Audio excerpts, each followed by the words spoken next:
اللہ تعالیٰ نے کچھ اوقات ایسے رکھے ہیں، اگر ان اوقات کے اندر ہم جو بھی دعا کریں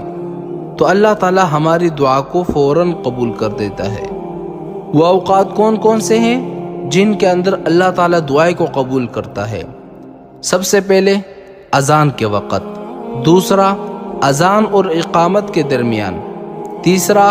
حی علی الصلاح حی علی الفلاح کے بعد اس شخص کے لیے جو کسی مصیبت میں گرفتار ہو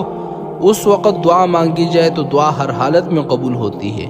چوتھا جہاد میں سب باندھنے کے وقت، پانچواں جہاد میں گمسان کی لڑائی کے وقت، چھٹا فرض نماز کے بعد، ساتواں سجدے کی حالت میں، آٹھواں تلاوت قرآن کے بعد، نواں آب زمزم پینے کے بعد، دسواں میت کے پاس حاضر ہوتے وقت، گیارہواں مرغ کی آواز کرنے کے وقت، بارہواں